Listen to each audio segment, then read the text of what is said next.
बैसागु फैसाखिनि समा मात्र कय घन्टाल'सै दा नोंथाङा नोंथांनि समस्यायाव मोनफ्रोमबो गामियाव गिदिंबाय रायजो राजाफोरनि गासै अननाय आरो हेफाजाबखौ माबायदि गासै आंनि 13 नम्बर चिरां ब्लकनि दैदेनगिरि आरो प्राइमारि बुथ कमिटि आरो BCDC चेयारमेन मेम्बार गासैखौबो आं हामबाय होग्रोयो मानोना बिथांमोना जथेस्थ इलेक्शन केम्पिं जाजेननायनिफ्राय दिनैसिम खस्थ' खालामनानै रायजो राजाफोरनि गेजेराव हाबनानै खामानिखौ मावदों आरो बेनि थाखायनो हाजासे साबायखर बावग्रोनाय थाबाय दिनै फार्स्टआवनो लास्ट जोंनि इलेक्शन केम्पिंआ आरो बेवहाय आं दिनैहाय रोखा जानो हाबाय बे 13 नम्बर चिराङाव देरहागोना आं रोखा जानो हाबाय बेसेबांसो मार्जिन लानानै ओरैनो आं बेहाय 22नि बारानि बेहाय आं अनजिमा लानानै माने आं देरहागोनखौ आं नुदों रायजो राजाफोरखौ भट होनो थाखाय मा खालामगोन सार आं रायजो राजाखौ बेखौनो खावलायगोन जे शान्ति भाबै रायजो राजाखौ नांलाय खमलाय गैयालासे मोजाङै मोजां जोंनि जि डेम'क्रेटिक बे डेम'क्रेटिकखौ फालिनानै जाहाथे बयबो ज'ज'यै फैनानै भट होफैयो बेनि थाखाय आं खावलायगोन जाहाथे बेयाव नांलाय खमलाय जाया मोजाङै मोजां इलेक्शना बारलांथों रायजो राजाखौ आं खावलायगोन बेखौनो जे दानि जुगा शान्तिनि जुग आरो बयबो बेखौनो बरायदों बेखायनो जोङो बेखौ पिसफुल माने गोजोनै बयबो बारहोहरनो थाखाय आं खावलायगोन नोंथांनि हेंथायै BPF BJP दङ सोर फेक्टर जागोन बे मोननैनि गेजेरावबो आं जेबो फेक्टर नुवाखै BPFनि गेजेराव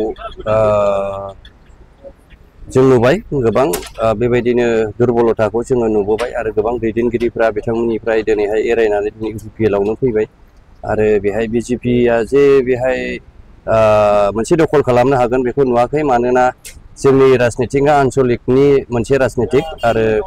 बेखौ लानानै जोंनि उसुं खाथिनि जेनेबा राजनितिक बे हिसाबै बेहाय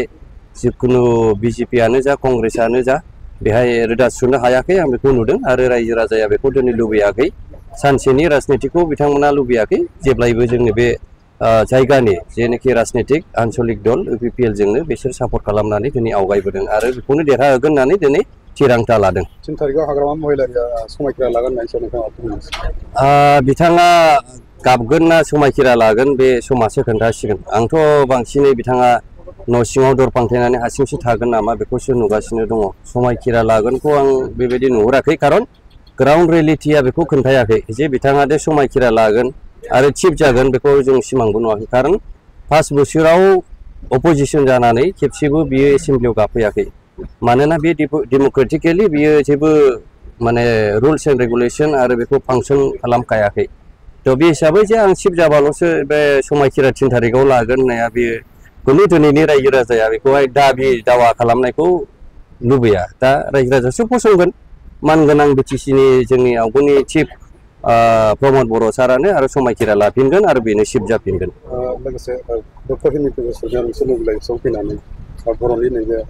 BTC एरियायाव जुदि BJP दोला सरकार दायोब्ला BTCनि माखासे BCDC लेभेला गोमालांगोन एबा बेखौ कनफिउजन खालामगासिनो दं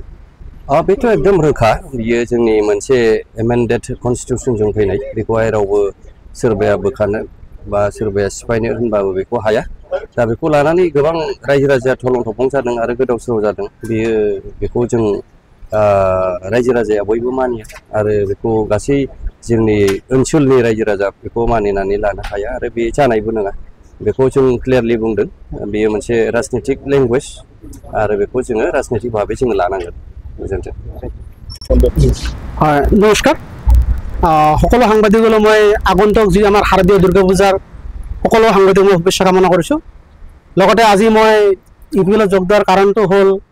মই প্ৰথমতে মই 2000 আপোনাৰ MP ইলেকশ্যনত মই BJPত এটা সক্ৰিয় পদত আছিলোঁ আমাৰ BJPৰ ব্লকৰ OBC মৰ্চাৰ সভাপতি আছিলোঁ পিছত মই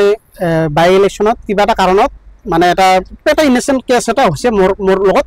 হোৱাতে মই BPFৰ লগত ইমান দিন জড়িত হৈ আছিলোঁ মানে BPFৰ লগত জড়িত হৈ আছিলোঁ BPF পাৰ্টি হিচাপত মোক ঠিকেই লাগি আছিল কিন্তু মই দেখা পালোঁ যিটো আমাৰ বৰ্তমান যিটো আমাৰ কেণ্ডিডেট আমাৰ 13 নং চিৰাঙৰ যিটো কেণ্ডিডেট শুকুৰ সিং মুছাহাৰী ডাঙৰীয়া মানে ই এজন স্কুলৰ শিক্ষক আছিল আমি জানা হিচাপত কিন্তু মানুহজন ইমান মিছলীয়া সি মানুহ মাতি কেনে মানুহ সময় নিদিয়ে বা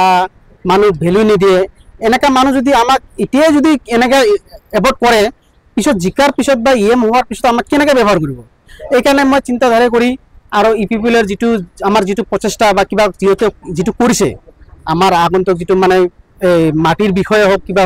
যিটো আমাৰ ৰাজবংশী বহুত মানুহ দিছে মই অলপ চালোঁ পকৰাজাৰ আপোনাৰ সুবাইজাৰ কদমতলী এইবিলাক অলপ শুনাৰ পিছত মই ভাবিলোঁ যে নহয় আমি বিয়া ৰাস্তাত গৈ থাকিলে নহ'ব বা আমি যিহেতু আমি এটা গাঁৱৰ এটা আমাৰ গাঁৱত সকলোৱে মানে বা চবেই আমি একেলগত হৈ থাকোঁ মানে মই ভুল পথত মই মানুহ লৈ যাব নোখোজোঁ মই মানে বহুত চিন্তাধাৰা কৰি কেনে ভাবিলোঁ যে নহয় আমি ইপিএলত থকাটোৱেই আমাৰ দৰকাৰ যিহেতু আমি এটা আমাৰ খাচমাটিত থাকোঁ আৰু আমি জানো এই খাচমাটিটো যদি দিয়ে আমাৰ ইপিএল চৰকাৰে যিটো প্ৰস্তুতি দিছে বা আগতে বহুতো দিছে মানে এইটো কামনা কৰা এইটোৰ কাৰণে মই আজি ইপিএলৰ দলত যোগদান দিলোঁ